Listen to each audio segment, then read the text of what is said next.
It's AV SuperFriends First Friday Live. Third Friday. Short, often impromptu show streamed live to the socials and usually on the correct day, the first Friday of the month. No. We've collected 2 or 3 topics, news stories, product announcements, social media posts, or email listserv messages, and we'll give you our honest opinions in about 15 minutes or less, or your money back. Offer not valid in some states.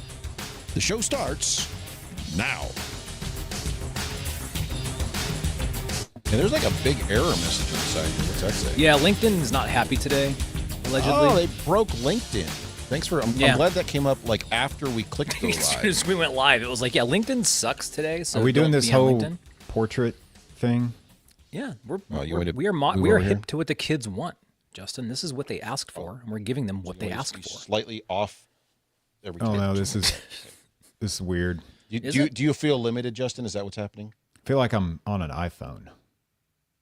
Maybe it is an iPhone.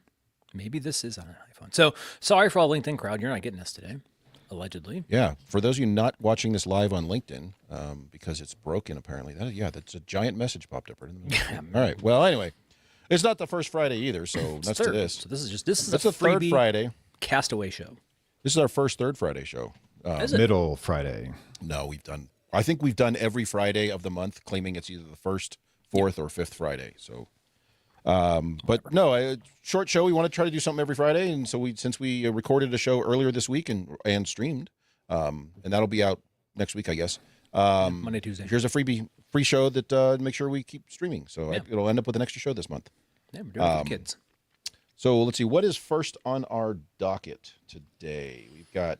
I think we only had 2 stories because we know one's going to take longer. 2 things, yeah. And I did suggest possibly AI, and then the 2 of you fought each other for like 45 minutes. We each got our own LLMs set up, and we're battling each other on behalf of ourselves. I don't think so. I think it was we're a draw. battling our we AI. lost. We both lost. I think we're both losing. I don't know. I went to do other things and just the message board just kept. I figured I was like, Chris probably dinging. he just like throws this grenade into the room, walks away, and says, "Fight, fight, fight, fight, fight!" And Justin and I are just forever texting responses, and It's like very distracting. I got shit to do. Yeah. And then you commented for the next hour and a half. All right. we spent an hour commenting. Yeah. So our first social media post, I guess this comes from the commercial AV subreddit, and it says 5 lessons I wish I knew before my first commercial AV rack build. And it's very specific. It's and it very is. specific. And I just Yeah, thought we'd bring it's- these up because A, listicles are always fun, and B, we may not agree with these or we may agree with them. I don't know. But Rattle them off. so the post says, I've been in the AV field a few years. Thought I'd share some hard-earned lessons from my early rack builds that might save a newer tech some pain. Number 1, plan your cable dressing before you pull wire. I guess. I mean, You think that's specific to in the rack? I think you mean Just within or like the rack itself. from the infrastructure to your thing, because then that's a whole different. Just animal. shouldn't you plan everything before you do? You should something. You should. Ready, aim, fire. No, ready, fire, aim. Just That's throwing right. that out there. All right, so best laid he plans. says he used to clean up after the fact. Now I route everything with the end game in mind, with fewer crossovers, cleaner bends, better airflow, etc. So, Yeah. as opposed to just like, Okay. let's just get all the bulk cable to the rack, and then I'll figure it out later, and then it's a mess, I guess. So, yeah. Number 2, leave extra service loop, but not too much. So just enough slack to pull gear out for maintenance. Anything more becomes a bird's nest that collects dust and judgment. It collects judgment. I'm Favorite.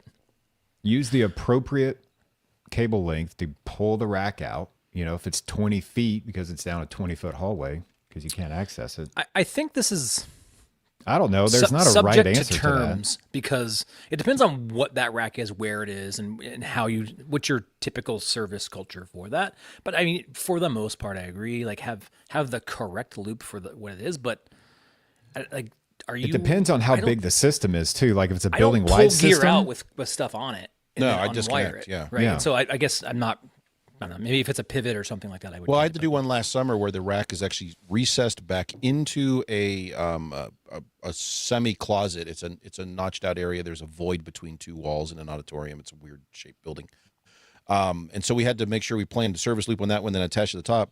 And it's got like a 9-foot service loop, so you can actually get that thing out to get to stuff just because of how deep Yeah, this it's like closet is. I like to leave back enough It's service loops appropriate. so we can put it on the truck and drive it back to the shop, and then Yeah, we it take just it- has we a take it to the trail. shop with us. Yeah, just in. It looks like our stream isn't showing up on LinkedIn. It's likely a known issue on LinkedIn, is what I'm being told.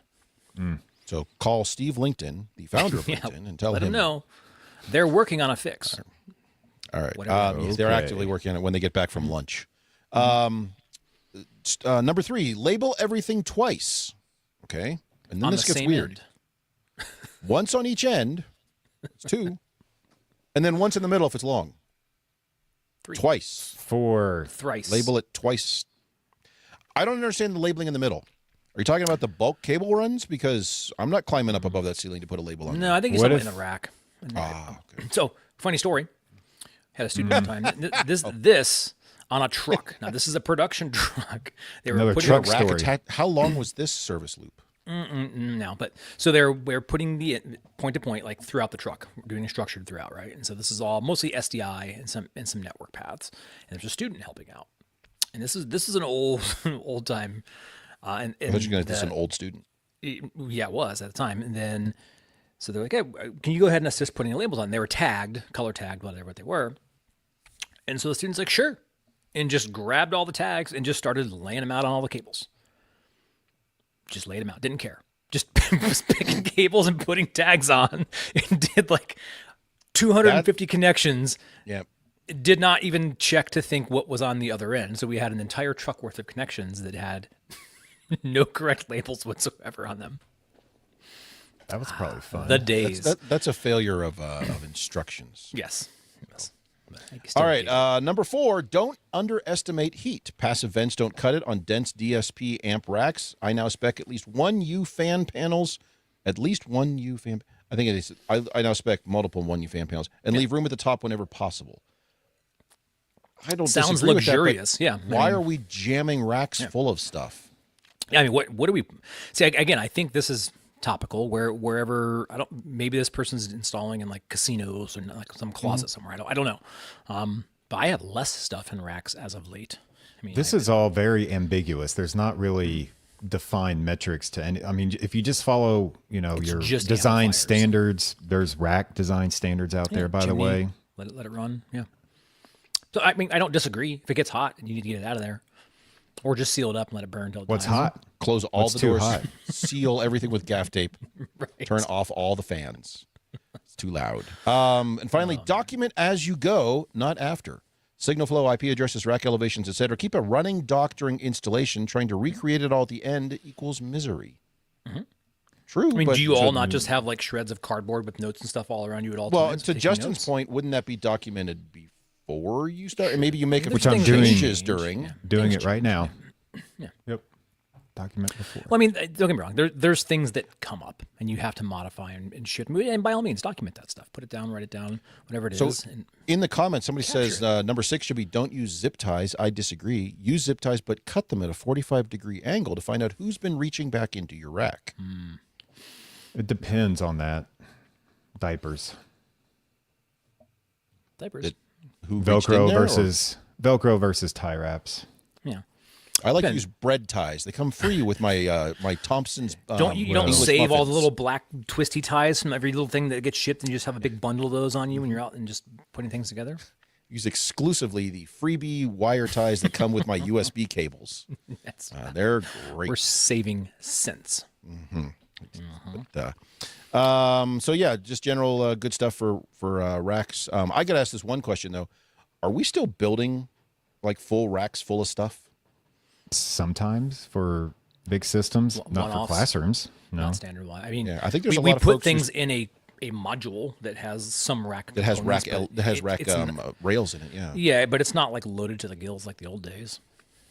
I mean, I do have a whole bunch of like 42, 44, 46 RU racks that I'm Jeez. repurposing because I already have them and they're free. So, but it's like there's 4 things in there and then all the blank panels I could find. So, Yeah.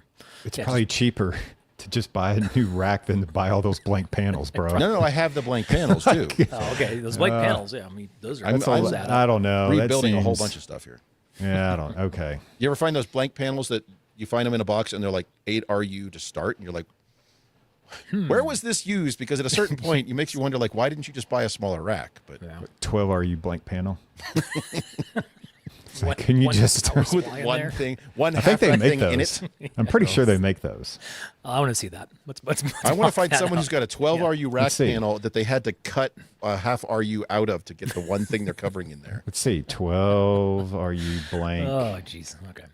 Oh, Nave Point makes they an make it? 8U. Yeah. No, you said 12. How did you search for 12 and it came up with 8? That's a fine search engine. That's AI, AI. for you. Yeah, exactly. AI was like, I don't know, whatever. So how about this? Just All right. Oh, Winstead makes one. 12U right And there. it uses their own B&H photo. Their Yeah, own none of the holes are 70 correct. They're all weird. Yep. $73. Just in case for their were non-standard curious. Winstead racks only. These are only for TV people. You shouldn't be using these rack. Yeah, they're all panels. silent. I've only found one, so that tells you how popular they are. Okay. Well. All yeah. right. So our next topic is not a social media post, news announcement, or whatever I said there in the beginning. Justin said he wants to ask a that now? stupid question. No, it's Have not it as right now. well. I guess. I mean, is it more like, am I Oh, stupid? Wait. Drop it. Hold on. There's a Is this song. something we're just gonna interrupt me the whole time while I'm talking? Yes. Well, of course. I rush it out without a plan. Skip the checklist, thought I can. Took a wild guess, felt kinda lucid. But the other choice is more stupid. What stupid All right. thing do you have for us today, Justin? So, kind of going back here a little bit, we've all talked about the knowledge labor versus manual labor and all of that. We want to keep the knowledge labor. So, we have this building-wide renovation project coming up. It's all classrooms, standard classrooms. It's really easy, kind of what we're here to do. Should be rinse and And repeat. it is. Okay. It's really easy. I'm working on it literally right now. Just 12 and racks, one half rack thing in it across the board. yeah, pretty much. Full sort height of. racks, each with one thing. Anyways. Right.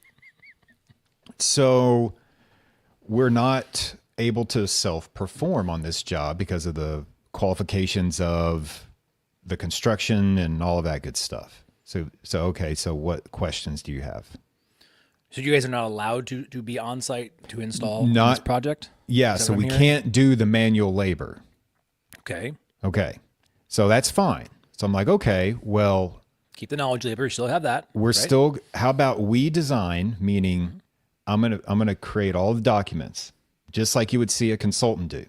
Because you hear me complain about consultants. Well, here we are. Consulting. Let's step it up. My design package is going to get bid on Now- by an integrator. Now, is this you? Yeah. Like, this is Rexing as from WKU Rexing? Yeah. Not yeah, this is Rexing from Justin. Rexing Core? This No, is this Justin. is Justin. Justin. Okay. Not I Rexing. think we You're need on at some just in point- time. We need to have both of those guys on the same show. Yeah, well, they can't. Okay. That's so. it's scheduling conflicts. Things happen. So anyways, Just in time. Okay, go. So Justin is doing start the your own damn design so as part of the only WKU. difference is I have to turn over the schematics because normally I turn those schematics over to my internal team and the rack elevations. So now this is going to get criticized and RFIs and all this stuff. The ideology here is integrator bids on it. They put in a simple program, not fully configured, Okay. to where they just establish communication to each device, which does what? Establishes the cabling's done correctly, terminated at least correctly, some kind of IP set up in there. Basic QoS. Basic. Stuff. We- really basic. We are the ones that come through and punch it out. We sign off that they're done. Integrator does not have to warranty it for a year. It falls under our support But is because that right considered after like performance though? No. So okay. So after we sign off on it, the building is now WKU's property. Right. Our programmers and configurators slip in and write over their basic code. Does it have to be a project though? It is the project. It It is is the part of the. project, okay. We are in the project. It's We are part in of it. the Okay. project. That is part We're of in it. it. The original I scope don't is move that. till there's Okay. a ticket. Yeah, exactly. Therefore, we support it. It's our UIs. It's our configurations. It's our passwords. And everybody gets what they want because they want to bid it out and they want control of that during the construction process. There's a clean divide on sign off. And I'm delivering all the project documents for everybody to scrutinize, including the design team. Yeah. So I think we haven't done this before. I'm waiting for your question part. Yeah, I mean, Is this stupid? Is this process stupid? Because I don't think this is many what happens universities a do lot, I this, think. right? No, what you're describing is the way I've done the last 100 yeah, projects. this is how things are moving. So you create. So when you say you have a consultant on hand, Well, there's no consultant involved, but everything else is the same. So what is your process? You create all the schematics, the floor plans, reflected ceiling plans, and Elevations, rack elevations. So then schematics, your all of that people stuff. come in and program after you sign off, and then they write don't it- have to warranty it. Well, they all throw. I think we require them to try put in a 1 year. They put in warranty some that's- 1 year. Yeah, exactly. It's So basically we're going to determine- tell them, no, do not price Well, that into your bid. So now your bids they are may cheaper. want it, here's why you may, because there may be a problem, say, with an amplifier because somebody wired it incorrectly or something like that. Well, you that should find be out- done during commissioning when you No, test it I'm on not- I sign don't off. disagree. I'm just saying at a certain point you may run into that, but we get basic warranty. So the last I had one AVISPL gave me a 90-day warranty sort of thing. That's fine. It's just like we're going to stand it up. But yes, they write a basic program to confirm routing and signal flow. They don't balance the audio. They don't line up the mics. Anyway. Right. It's just like, do I hear sound? Yes. Do I get picture? Yes. Done. Next. Move on. right. And then we do provide the network config ahead of time because I want it to be set up on our network the right way. Plug it into these ports. All the stuff comes up. So then it works. But then yes, then okay, they're done, confirmed, commissioned, and what we found is it works best if the integrator then sends a field engineer or commissioner or whatever their title is to dial in like the device config and all that to ensure that again stuff is working to a basic level for connectivity. Then we roll in our program. Takes an hour and a half or so to do that. A few tweaks in the room, maybe troubleshooting that one thing that doesn't seem to be working the right way, and then we're out and move on to the next one. So I think that this is more common workflow. I think a lot of universities are kind of looking towards, right? And this is really the epitome of keeping the knowledge labor and then kind of farming out that labor, and then Because now you're not using a consultant, so you save $250,000 there, potentially, yeah. and then And there's your derivatives labor of this should be too. cheaper. Yeah. Because you're not doing a full programming, full UI design. You're not paying for that. You shouldn't be paying for the warranty, really. I do have to ask a question though. You said early on that your internal team, WK's internal team, is not allowed to do this work or not permitted to, or During the whatnot. construction process. My question is why not? I haven't dove into that. I don't have time to dive into that. I guess that would be insurance even and bonding further and tying yada, I think yada. it might have something to do with the historic building that it is and the way, I don't know. I'm just guessing. Maybe not. Okay. It's something reason I very bring that up is specific 'cause about that project. Having done a number of these, we do one about every quarter. So 3 a year. We do 3 a year. So Yeah. whatever that is, quarter, semester, whatever. I don't know. We do 3 a year as bids as I'm rolling through doing these 150 classrooms on campus. We're doing a bunch internally, and then a lot of them get bid out just for surge. Hey, they can bring in a bunch of people. They can knock out and do 16, 20 rooms for me or whatever. The question has now come up, hey, if you were to do this internally entirely, what would that cost delta be? Because now they're interested in continuing to kind of build on that and realize you guys are already doing, to your point, we're already doing all the knowledge work. You're already doing all the design, commissioning, engineering, all that stuff anyway.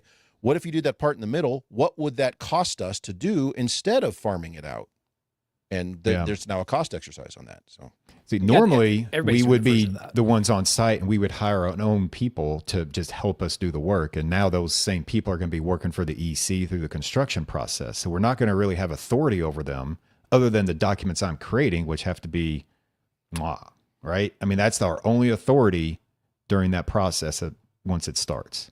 Yeah, that's where like the legal stuff gets really tricky. If something That's- is, because they're gonna say, nope, I built it the way you designed Exactly. it. It says this, and then if you discover something along the way, it becomes tricky. Where now you have to take ownership of something that may have a flaw in it, just because the document becomes the contract. So Right, it is what right. it is. I think we've all been through some version of that, and even been burned by some version of that in the past. It's new. It's a new hybrid of like full on, consultant bid versus is this us a new doing building or everything? this is like a major capital renovation or something? existing building, one of the first buildings on campus. But I Cherry mean, it's Hall. a Yeah, major it's- project. They're shutting it down, taking it down Yeah, to yeah. the walls, all that stuff. So okay, Yep. so there's a GC involved. And Oh all yeah, that. Okay, all right. full construction process. Yeah, it's a whole thing. And a lot of times, what it's going to come down to in that particular scenario, where you have an architect, you have a GC, you have an EC, they're subbing out. They want to go hire a licensed and bonded integrator who's got all the insurance and all that stuff.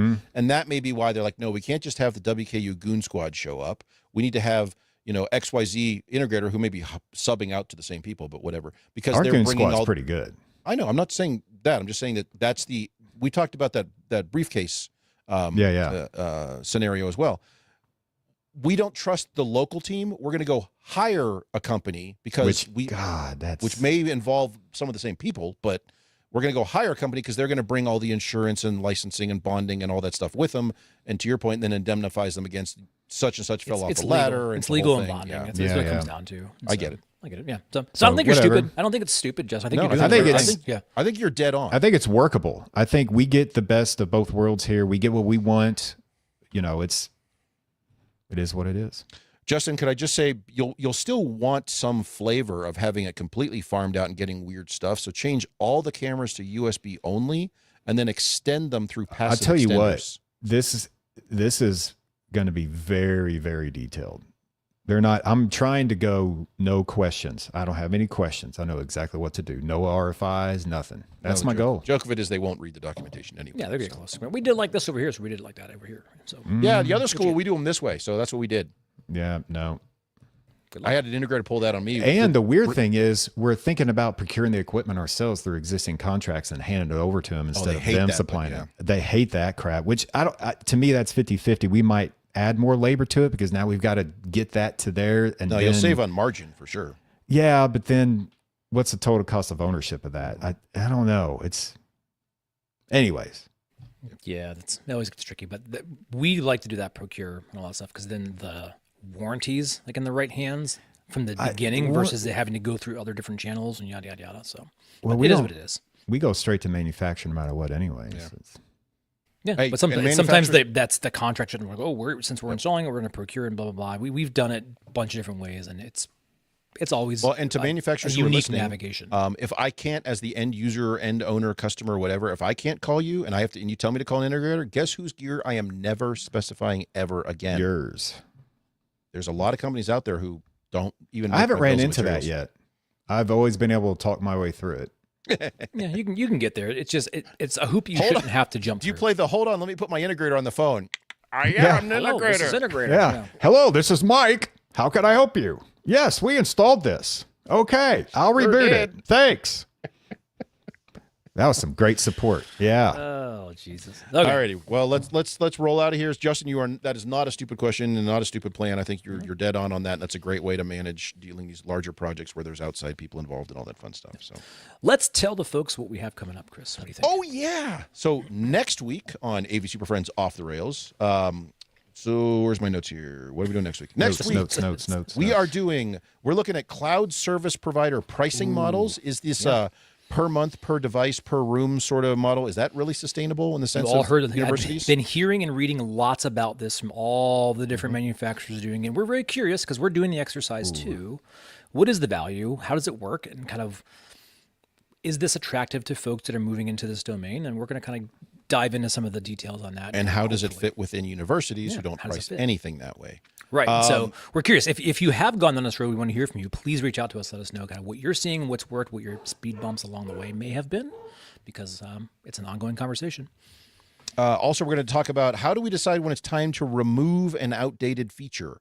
Are we basing that on data in the room, the utilization, the button presses, or are we just making that call and ripping that thing out of there?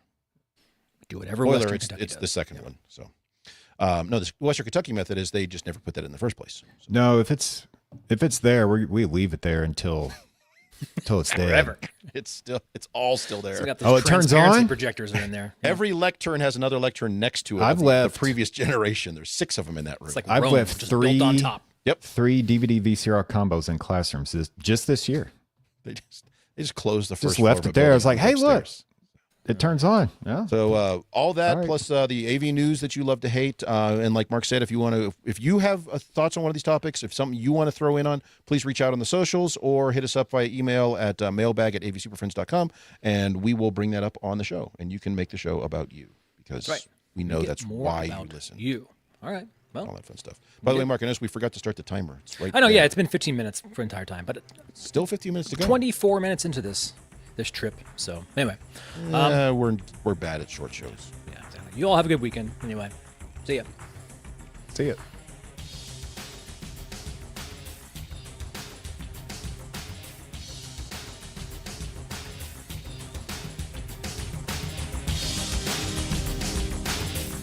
We did it. A short show just for the first Friday of the month, usually. Third Friday. Follow us on LinkedIn and Twitter to join us next time. And you'll find the full slate of recorded podcasts and everything else we do at our website, avsuperfriends.com.